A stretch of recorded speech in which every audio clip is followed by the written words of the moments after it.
This channel does not promote any violent, harmful, or illegal activities. All content provided by this channel is meant for an educational purpose only. Top quality और consistent performance के लिए सिर्फ silver pump नाम याद रखना। হারহিম হত্যা, সেখানে হারহিম মহিলার কাটা মুন্ডু হাতে রাস্তায় মাঝবয়সী এক যুবক, এক হাতে চপার আর অন্য হাতে কাটা মুন্ডু। বাসন্তী থানার ভরতগড়ের ঘটনা, যে ছবি আপনারা দেখছেন আজকে সকালের ছবি। বৌদিকে খুন করে থানায় গিয়ে আত্মসমর্পণ করে দেওর, পুলিশের হাতে গ্রেপ্তার অভিযুক্ত বিমল মণ্ডল। আমপাড়া নিয়ে বিবাদের জেরেই হত্যা, এমনটাই পুলিশ প্রাথমিকভাবে মনে করছে, কিন্তু সূত্র কি বলছে? অভিজ্ঞান আমাদের সঙ্গে রয়েছেন টেলিফোনে, আমাদের সহকর্মী। অভিজ্ঞান, এটা কি পূর্ব পরিকল্পিত নাকি তাৎক্ষণিক কোনো ঘটনার প্রতিক্রিয়া? এক, দু নম্বর, যে তার বৌদিকে মেরে কাটামুন্ডু হাতে রাস্তার উপর দিয়ে যাচ্ছে ভয়ডরহীন ভাবে, তার মানসিক স্থিতি কি এখনো পর্যন্ত সূত্র কি বলছে? দেখো, তোমাকে জানিয়ে রাখি যে অত্যন্ত হারহিম ঘটনা কিন্তু সাক্ষী থাকলো বাসন্তীর ভরতগড় গ্রাম পঞ্চায়েতের 6 নম্বর ভরতগড়ের গ্রামের মানুষ।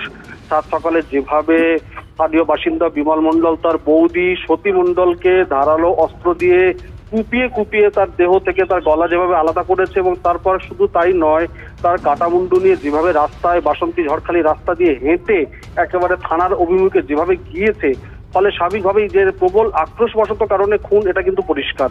ফলে তার মানসিক কোনো অস্থিরতা কাজ করছিল কিনা বা কি কারণে সেই ধরনের চরম সিদ্ধান্ত নিয়েছে, সেটা জানার জন্য এই মুহূর্তে ধৃতকে বাসন্তী থানায় জেরা জানাচ্ছে পুলিশ। এবং যদিও মৃতের পরিবারের লোকজন তারা এখানে কেউ থাকে না, বাইরে কাজ করে তার দুই ছেলে। এই ঘটনায় কিন্তু রীতিমতো পরিবারের লোকজন, অন্যান্য যারা আত্মীয় রয়েছেন এবং এলাকার মানুষজন, তারা কিন্তু আতঙ্কিত হয়ে পড়েছেন।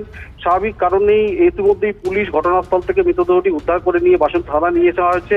কাটামুন্ডুটিকেও নিয়ে আসা হয়েছে ময়নাতদন্তে পাঠানোর জন্য। এখন এই মুহূর্তে জানার চেষ্টা চলছে যে কি কারণে বিমল মণ্ডল তার বৌদিকে এত নৃশংসভাবে খুন করে তার কাটামুন্ডু নিয়ে রাস্তায় প্রকাশ্যে যেভাবে হেঁটে গিয়েছে, সেই আক্রোশের কারণটা।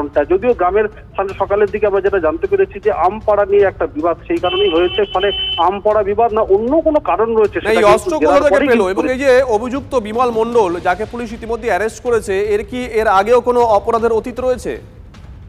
দেখো, এখনো পর্যন্ত বিস্তারিত কিছু পুলিশের পক্ষ থেকে জানানো হয়নি যে বিমল মণ্ডলের বিরুদ্ধে এর আগে অতীতে কোনো এই ধরনের অপরাধমূলক কাজের কোনো অভিযোগ তার বিরুদ্ধে থানায় রয়েছে কিনা, এবং পরিবারের লোকজনও কিন্তু এখনো তাদের প্রতিক্রিয়া জানায়নি। আমরা গ্রামবাসীদের সঙ্গে কথা বলে জানতে পেরেছি পরিবারের লোকজন তারা কিন্তু অত্যন্ত তারা শঙ্কিত। অভিজ্ঞান, গ্রামবাসীরা কি বলেছেন? তুমি কথা বলেছিলে, একবার শোনাই।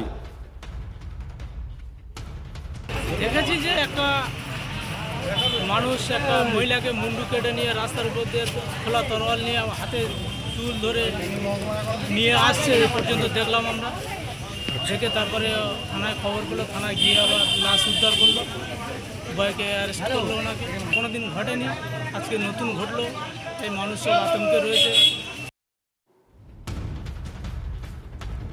আমরা যে খবর দিকে নজর রাখছি, বাসন্তীতে হারহিম হত্যাকাণ্ড, মহিলার কাটা মুন্ডু হাতে রাস্তায় মাঝবয়সী এক যুবক। ছবিটা একবার দেখুন।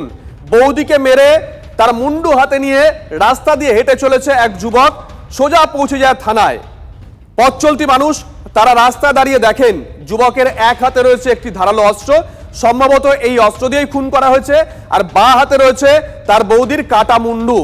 অভিজ্ঞান যে কথা বলছিল, সূত্র মারফত আমরা জানতে পেরেছি সামান্য একটা আমপাড়াকে কেন্দ্র করে বিবাদ, আর তারপরে এই ঘটনা ঘটান ওই অভিযুক্ত যুবক বিমল মণ্ডল।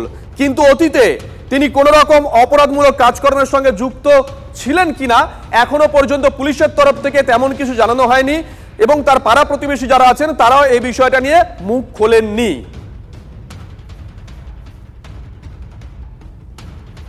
আমরা কথা বলেছিলাম অবসরপ্রাপ্ত পুলিশ কর্তা সত্যজিৎ বন্দ্যোপাধ্যায়ের সঙ্গে, তিনি কি বলেছেন শুনুন। বেসিক্যালি সাধারণ মানুষ নয়, তারা হচ্ছে সাইকোপ্যাথ।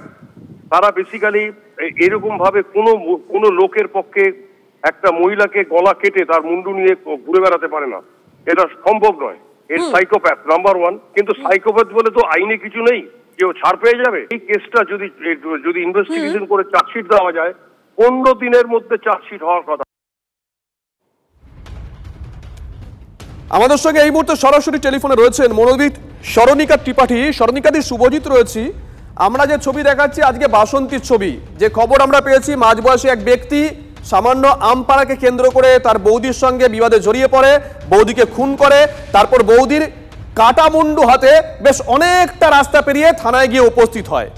সরণিকাদি, একজন মানুষের মধ্যে মানসিক অবস্থা কোন পর্যায়ে পৌঁছলে এমন করতে পারে? একটা শুধু আপনাকে ইনপুট দিয়ে রাখি, এর কোনো অপরাধমূলক ইতিহাস রয়েছে কিনা এখনো পর্যন্ত পুলিশও জানায়নি, প্রতিবেশীরাও মুখ খুলেনি। আমরা এই মুহূর্তে সমাজে যেরকম একটা দৃশ্য দেখছি, ওটা টিভি জরিয়াতে হোক অথবা সিনেমা জরিয়াতে হোক অথবা পারিবারিক সম্পর্ক নিয়ে হোক, আমরা কিন্তু এইরকম একটা আগ্রেশন, এইরকম একটা প্রতিশোধ নেওয়া অথবা এইরকম সব ঘটনাগুলো করে পপুলার হবা, এইগুলো বেশিরভাগ দেখছি। যখন আমরা এগুলো বেশিরভাগ দেখা শুরু করি তখন এটা সাধারণ একটা কার্য, সাধারণ একটা কাজ মতন মনে হয়। মানুষ ভাবে না কি এটা ভুল অথবা এটা ঠিক। ফলে ধীরে ধীরে ধীরে ধীরে যেগুলো সোসাইটির প্রতি অথবা মানে সমাজ প্রতি যেগুলো আগে মানে অপরাধ বোধ হতো, এগুলো ধীরে ধীরে সাধারণভাবে মানুষ করা শুরু করে দিচ্ছে। ফলে এইটা একটা ইম্প্যাক্ট তো ক্রিয়েট করতে পারে, নাম্বার ওয়ান। নাম্বার টু, যেটা আপনি বলেন উনি আগে অপরাধ করেছেন কিনা জানা নেই, কিন্তু ওনার পার্সোনালিটি সম্বন্ধেও আমরা কিছু জানি না। আদৌ কি উনি এইরকম একটা প্রবণতা ওনার মধ্যে থাকে, রাগ করা, মারামারি করা অথবা জিনিসগুলো ছুড়ে ফেলে দেওয়া, অথবা আগে থেকে ওনার সম্পর্ক কেমন ছিল বৌদির সাথে, ডেফিনেটলি একটা আগ্রেশন আউটবার্স্ট, তার মধ্যে একটা রিয়াকশন। কিন্তু অতটা করা ইনফ্লুয়েন্সও হতে পারে অথবা এইরকম একটা বর্ডারলাইন পার্সোনালিটি ডিসঅর্ডার মধ্যেও এটা আসতে পারে। তো এটার বহু জিনিস হতে পারে, ফার্দার ইনভেস্টিগেশনে আমরা বুঝতে পারবো। ধন্যবাদ।